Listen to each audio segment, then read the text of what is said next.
Back to my channel. এটা আমার YouTube চ্যানেলের ফার্স্ট ব্লগ। তো তোমরা আই থিঙ্ক থাম্বনেল দেখে বুঝতেই পেরেছো আমি কিসের ব্লগ করছি আজকে। হ্যাঁ, মায়াপুরেরই ব্লগ এটা। তো সাডেন প্ল্যান হয়েছে অ্যান্ড আমরা এখনই বেরোবো একটু পরেই। তো প্রথম থেকে লাস্ট অবধি কী হচ্ছে সেটা তোমাদের সাথে শেয়ার করবো, অবশ্যই ব্লগটা দেখো।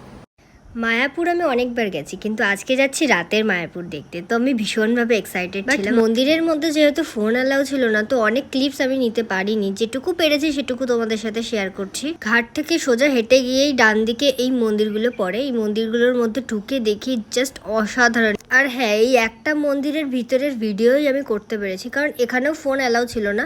আমি লুকিয়ে চুরিয়ে করে ফেলেছি ভিডিওটা, তো তোমাদের সাথে শেয়ার করে দিলাম। আর এই লোকেশনটা তোমরা তো চিনতেই পেরেছো, এখানে আমি একটা ফটো পোস্ট করেছিলাম, যেটা তোমরা সবাই জিজ্ঞাসা করেছিলে। তো এটা মায়াপুরেরই একটা লোকেশন। তারপর সোজা হাঁটতে হাঁটতে বাদিকের একটা রাস্তা দিয়ে চলে গেলাম গঙ্গাবতী দেখতে। অ্যান্ড সেখানে গিয়ে সব থেকে বড় কথা, আমি প্রসাদ পেয়েছি।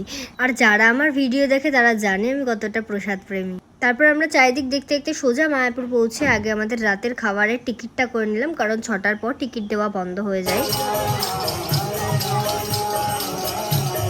এখানে মোমো খাই তো আমরা এতক্ষণ এই ঘর খুঁজে খুঁজে পাগল হয়ে গেছে। এখন আমরা আইসক্রিমটা একটা ঘর কোনো রকম পাওয়া গেছে, কারণ স্যাটারডে সানডে খুব ভিড় হয়, তার মধ্যে বাচ্চাদের গরমের ছুটি আরও ভিড়। অনেক কষ্ট খুঁজে পেতে হচ্ছে। তারপর আমরা মেন মন্দিরে গিয়ে সন্ধ্যা আরতি দেখিয়ে তারপর প্রসাদ নিয়ে আমরা চারিদিক ঘুরতে ঘুরতে চলে গেছিলাম আমাদের রাতের ডিনার করতে, কারণ মন্দির একটা টাইমের পর বন্ধ হয়ে যায়। আর রাতের খাবারে অনেক কিছু ছিল যেটা আমি একা শেষ করতে পারি। আর আমরা ডিনার করে এসেছি ওখান থেকে। আর সব জায়গায় প্রসাদ আমরা ভীষণ ভালো লাগবে। ওখানে খাবারও মোটামুটি ভালো ছিল, খারাপ না। খাওয়া দাওয়া করে আসলাম, এবার ফ্রেশ হবো, হয়ে ঘুমাবো।